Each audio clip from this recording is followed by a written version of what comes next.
Kami melihat apa yang didapatkan anak-anak Indonesia ini sudah cukup baik ya.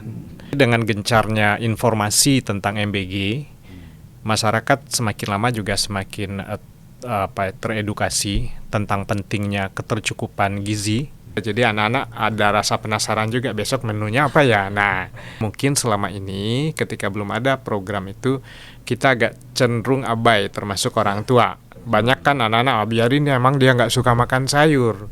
Tapi ini sebagai upaya pemerintah untuk memenuhi hak dasar anak-anak Indonesia, saya kira nggak ada kata lain, kita harus apresiasi.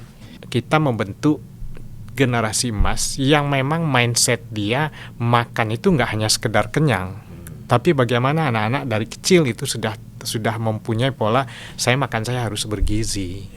Selamat datang di podcast Menyala. Dari sini menyala kemana-mana. Oke, Reza dan Reza. Bosan kita nih. Ya, kita bertemu lagi. Udah di sekian episode. Dan kita pasti tiap episodenya membahas sesuatu hal ya, Jaya. Nah, kali ini kita mau bahas soal program dari Pak Presiden Prabowo, yaitu makan bergizi gratis. Ya. Nah, dari lo sendiri, gimana nih program ini menurut lo? Iya, MBG ini kan sebenarnya menarik ya. Dan ini baru pertama sepertinya di negeri kita, dengan banyaknya kesenjangan yang terjadi. Tapi dan ada yang mengatakan ini benar-benar sebuah solusi. Walaupun sebagian kecil mungkin ada juga yang masih pesimistik ya, pesimistik lah. Oke. Tapi ya kita lihat perkembangannya nanti. Nah, kita mau bahas MBG ini sama seorang yang langsung terjun ke masyarakat. Seorang pegiat sosial, Bapak Agusman. Selamat datang Pak Agusman. Ya, terima kasih. Sehat? Alhamdulillah. Alhamdulillah. Semangat sekali Bapak Agus nih seperti. Nah, kita tadi kan udah spill nih Pak. Kita bakal ngobrol soal MBG nih. Ya. Gitu. Nah, sederhana dulu, kita mulai dari hal yang sederhana. Dari perspektif Bapak sebagai orang yang terjun langsung ke masyarakat. Terus ini kan bisa dikatakan program andalan Pak Presiden. Ya. Itu program andalan Pak Presiden. Bagaimana kondisi MBG yang Bapak lihat secara langsung di masyarakat? Mungkin itu dulu Pak, pertama. Ya, kita melihat program ini sebagai salah satu bentuk program prioritas Bapak Presiden ya. Beliau mungkin punya pemikiran yang cukup baik untuk memastikan anak-anak Indonesia itu ketika berangkat ke sekolah misalnya, dia sudah tercukupi kebutuhan gizinya. Sudah berjalan kita dari Januari sampai sekarang, walaupun belum semua anak Indonesia mendapatkan itu, bertahap. Tapi sebagai praktisi perlindungan anak yang sehari-hari kita juga bersentuhan dengan masyarakat, termasuk ke masyarakat di bawah ya, kami melihat apa yang didapatkan anak-anak Indonesia ini sudah cukup baik ya. Kalaupun ada penyempurnaan itu sebuah proses tentunya, sesuatu yang baru tentunya akan berjalan semakin baik.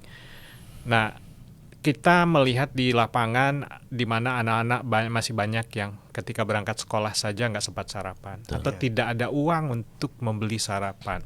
Bagaimana dia bisa ikut fokus mengikuti pendidikan di sekolah kalau perutnya sendiri tidak terisi. Nah, jawaban yang dari Bapak Presiden dalam bentuk program MBG ini sangat relevan dengan tercapainya kebutuhan anak-anak, terutama anak-anak dari masyarakat menengah ke bawah. Oke, tadi kan kebutuhan anak-anak gitu. Nah, ini hak adalah malah. Kalau kita ngomong benar itu ngomong di Undang-Undang Perlindungan Anak itu bagian dari hak dasar mereka. Jadi kan sebenarnya kalau orang awam ya, Pak ya. Kalau kita bicara orang awam, mungkin pahamnya bahwa ini program untuk peningkatan gizi, gitu, peningkatan gizi karena ada isu stunting di situ kan. Tapi saya melihat ada hal lain juga di sini, impact-nya gitu. Nah, ada sisi sosial yang juga akhirnya terbangun ya saya, ya Pak ya. Dari yang Bapak lihat selama pelaksanaan ini, apakah ada impact perkembangan sosial dari program ini? Dari Bapak yang lihat di sisi masyarakat akar rumput ya. Menurut Bapak gimana? Sudah mulai ada perubahan paradigma, mindset masyarakat. Kalau dulu makan yang penting kenyang gitu kan. Ya, kita sudah mulai berpikir sekarang makan harus bergizi. Gitu. Yang penting kenyang, enak. Berubah menjadi bergizi dan manfaat untuk pertumbuhan fisik anak-anak cukup bagus. Nah, ini kan bukan sesuatu yang gampang ya, merubah pola pikir. Tapi dengan gencarnya informasi tentang MBG, masyarakat semakin lama juga semakin teredukasi tentang pentingnya ketercukupan gizi, dan sebagian sudah dicontohkan oleh pemerintah, yang mana anak-anak kalau kita melihat menu yang beragam dari MBG itu kan ada sayur, ada susu. Mungkin kalau sebelum ada MBG ya sedapatnya. Ya. Nah ini menarik nih, Ja. Jadi ternyata nggak cuma soal gizi, tapi ternyata masyarakatnya juga teredukasi soal bahwa ada kita nggak cuma makan doang gitu Pak ya. Kalau istilahnya tuh mangan orang mangan asal ngumpul. Kalau sekarang mangane harus yang bergizi. Gitu. Jadi terbangun juga solidaritas ya kan dari sana. Nah, gini Pak Agus, selain dalam konteks sosiologis ya, tadi kita lihat ya ini bentuk intervensi pemerintah ya kan dalam soal gizi dan impactnya ke masyarakat. Tapi juga ada yang mengatakan dalam MBG ini juga berpengaruh terhadap katakanlah pendapatan para UMKM. Misalkan ada warteg lah dan hal-hal yang lainnya. Nah itu Pak Agus tuh melihat itu seperti apa? Apakah ini katakanlah juga di satu pihak juga membantu perekonomian tuh masyarakat menengah ke bawah lah? Kalau kita melihat pola manajemen yang ada di SPPG ya, di dapur, banyak kok dapur yang secara mandiri mereka berbelanja secara konvensional ke warung-warung, kemudian juga ke pasar, walaupun sebagian juga sudah terskema dengan baik, misalnya sudah bermitra dengan supplier.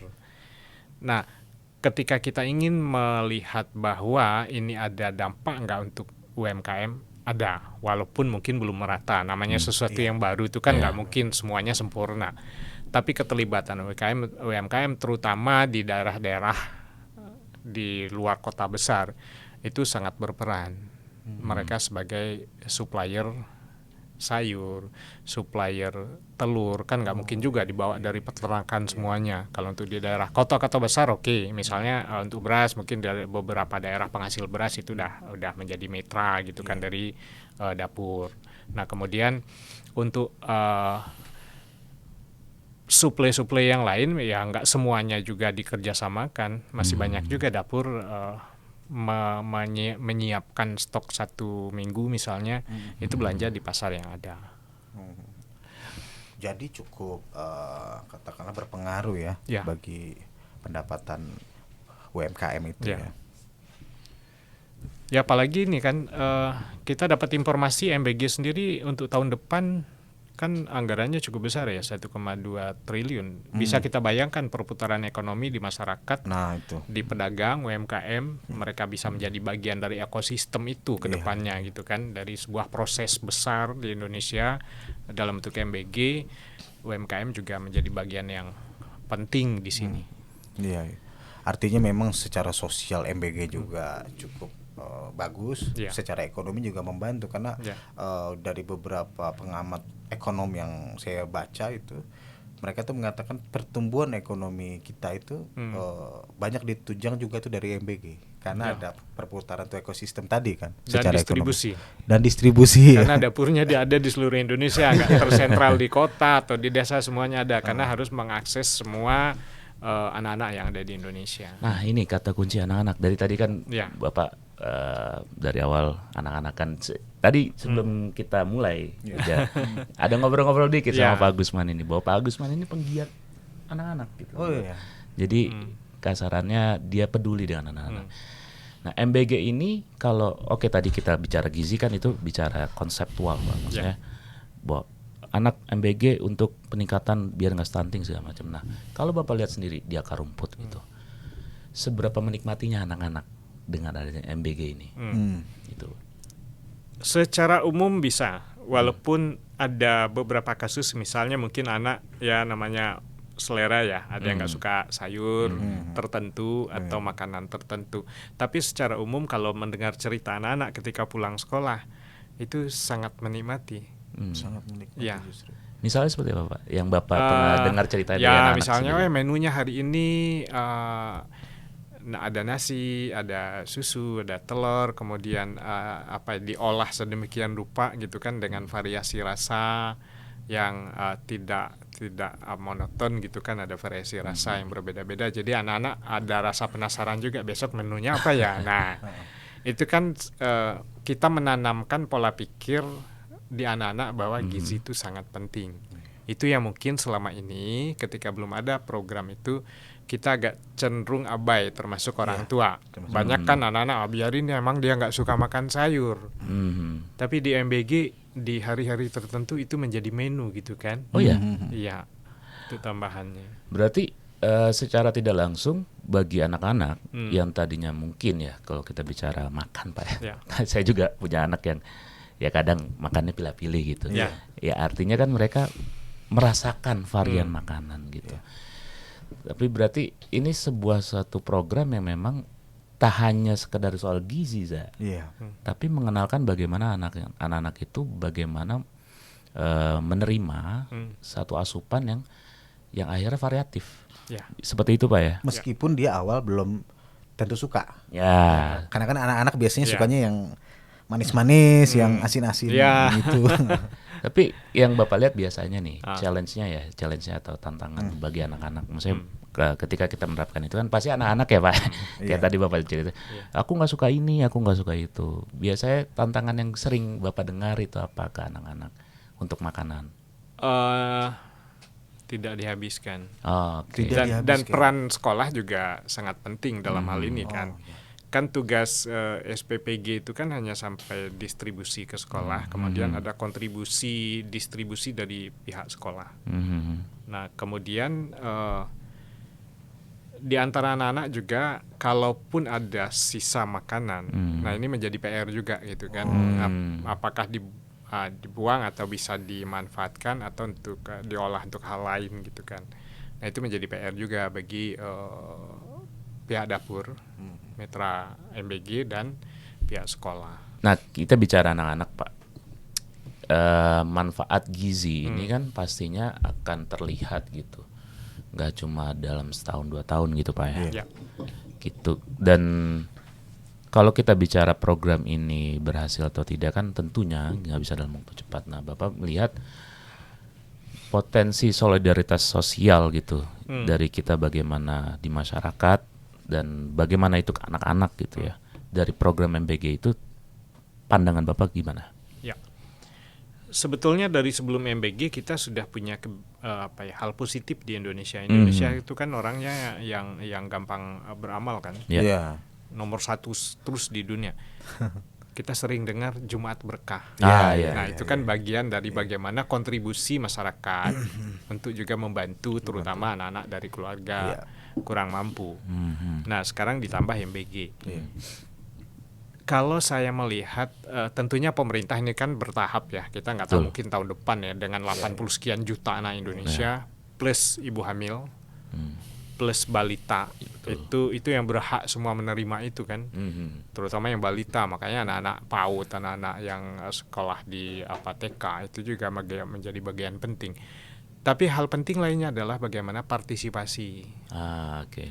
Baik dari perusahaan dalam bentuk CSR atau komunitas-komunitas masyarakat yang lainnya juga berkontribusi. Ormas berkontribusi juga untuk bisa menyiapkan anak-anak kita.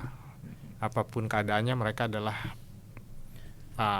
yang akan melanjutkan estafet bangsa ini.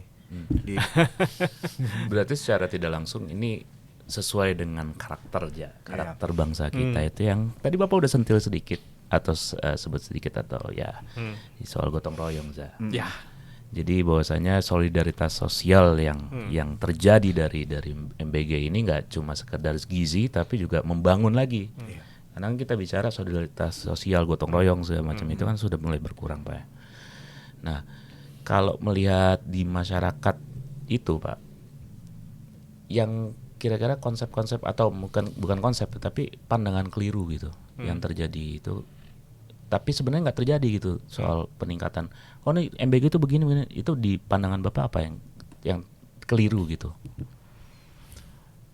Masyarakat kita itu kan cenderung ingin cepat-cepat berpendapat, tapi Iya. tidak dibarengi dengan edukasi, tidak dibarengi dengan literasi. Ya apa saja sekarang kan, Iya. orang ingin komentar tentang apa saja ya sepengetahuan dia, yang akhirnya kita melihat ya apa yang disampaikan sebenarnya itu nggak lebih dari persepsi dia, nggak lebih dari opini tanpa melihat fakta yang ada di lapangan. Dari mana kita bisa tahu misalnya MBG bergizi atau tidak? Ya ahli gizi lah yang mengukurnya. Yang menilai. Jangan yang bukan ahli gizi kemudian merasa lebih ahli dari ahli gizi. Iya. Begitu juga kan profesi yang lain gitu kan. Tapi ini sebagai upaya pemerintah untuk memenuhi hak dasar anak-anak Indonesia, saya kira nggak ada kata lain, kita harus apresiasi. Sebagai sesuatu yang baru, program utama Bapak Presiden, ya tentunya belum bisa kita katakan sempurna, tapi arah perbaikan itu kan memang selalu ada, dan kalaupun ada persepsi yang keliru dari masyarakat, justru harusnya bisa memberikan kritik yang konstruktif. Mereka Kalau memang dikhawatirkan nggak bergizi, ya awasi saja. Kita kan berhak mengawasi program pemerintah, siapapun, dan pemerintah juga kan harus menjamin transparansi mulai dari penganggaran kemudian pelaksanaannya. Bisa kok. Oke, Pak, ini kan kita MBG ini kan sebenarnya untuk jangka panjang ya.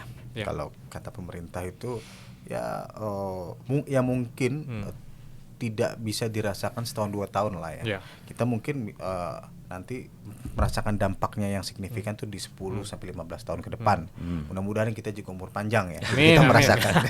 Masih bisa melihat kan. Iya, masih bisa melihat. Nah, Pak Agus sendiri melihat sejauh mana MBG ini bisa membangun generasi emas?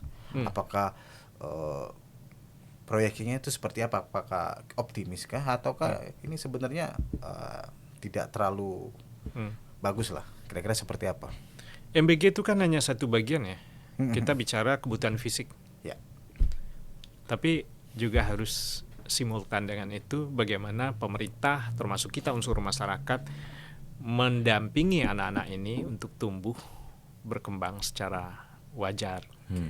Dari aspek perilaku, pola pikir, pengasuhan orang tua, guru yang ramah terhadap anak, itu sangat penting gitu kan.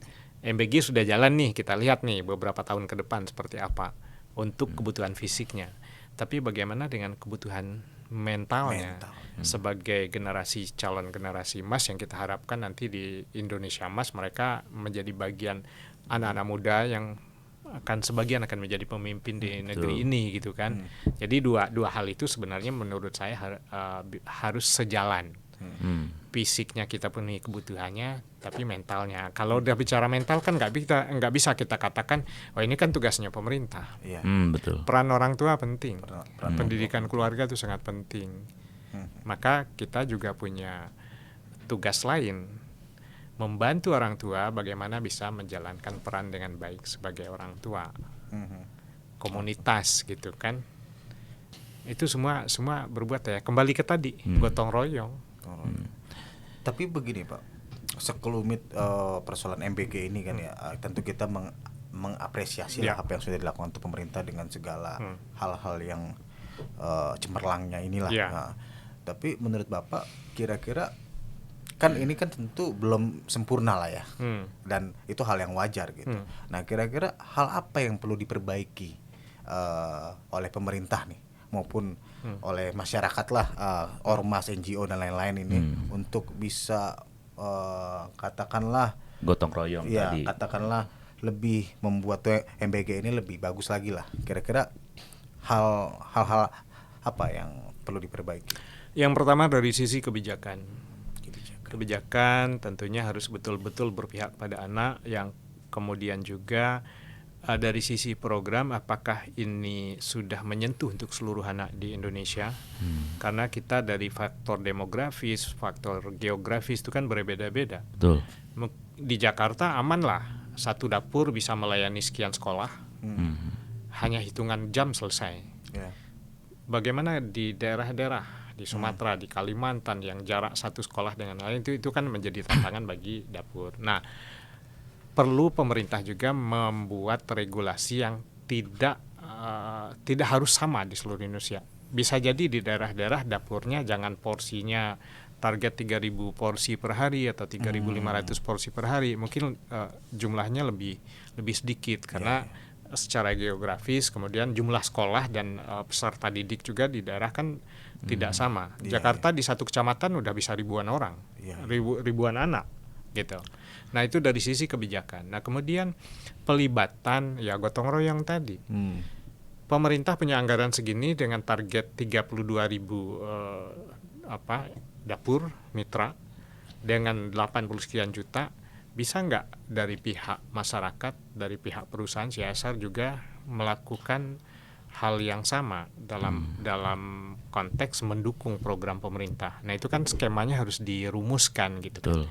Nah, yang ketiga, bagaimana peran orang tua juga bisa memantau anak-anaknya dalam mengkonsumsi MBG. Jangan sampai karena selera yang berbeda, anak-anak nggak menghabiskan makannya di sekolah, tapi orang tua nggak tahu. Nah, yang terakhir, yang keempat adalah kita membentuk generasi emas yang memang mindset dia makan itu nggak hanya sekedar kenyang, tapi bagaimana anak-anak dari kecil itu sudah mempunyai pola saya harus bergizi, bergizi tidak harus mahal, dan itu kita mulai dari MBG. Nah, ini bicara MBG tadi kan ya, Reza sudah menyebut dan Bapak Agus juga sudah berpendapat tadi kan bahwa ini salah satu bentuk ikhtiar, gitu, ikhtiar dalam menciptakan generasi anak generasi emas anak Indonesia ke depannya. Cuma memang tantangan yang ini terjadi aja itu adalah perspektif publik yang kira-kira masih banyak yang meragukan itu. Nah, menurut Bapak sendiri, Pak Agus gitu, bagaimana kita gitu bisa membangun atau kita bisa meningkatkan optimisme publik terhadap program yang sebenarnya kalau kita bicara dari tadi kan bahwa ini ada dampak anak-anak, terus juga ternyata nggak cuma soal gizi gitu, tapi bahwa bagaimana cara kita memahami pentingnya gizi itu kan bukan sesuatu hal yang mudah gitu kan. Nah, menurut Bapak bagaimana untuk kita bisa ayo dong kita optimis nih program bagus gitu. Ya. Di kita itu kan selalu kalau program prioritas pemerintah selalu muncul pro kontra. Betul. Dan pro kontra itu bukan nilai objektif terhadap program. Ya. Tapi karena perbedaan warna politik. Betul. Lebih banyak kontribusi bentuknya sentimen. Ya. Jadi itu nggak jelas, itu nggak bagus. Nanti kalaupun besok ketika politik sudah berubah, ya akan berubah lagi. Gitu.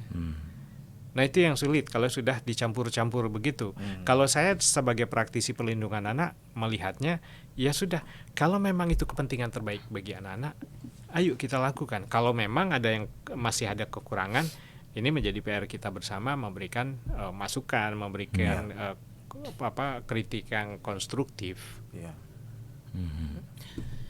Iya, kadang saya juga kalau mendengar dari beberapa yang katakanlah yang kurang apresiatif lah terhadap MBG ini kan suka muncul asumsi-asumsi yang ya lebih baik akalnya aja lah, ngapain bisikan seperti itulah gitu. Jadi kita mereka mencoba mendikotomikan itu, padahal kan kalau dilihat dari yang Bapak tadi sebutkan kan itu hal yang berkelindan satu sama lain, kira-kira seperti itu. Gimana, Pak? Ya, kita kan selalu ada kata yang paling sakti, pokoknya. Pokoknya program itu jelek, bagi yang kontra, bagi yang pro, wah semuanya bagus sebenarnya. Yang perlu kita bangun adalah daya kritis kita dan objektivitas. Itu yang terkadang sulit. Nah, apakah kita harus optimis?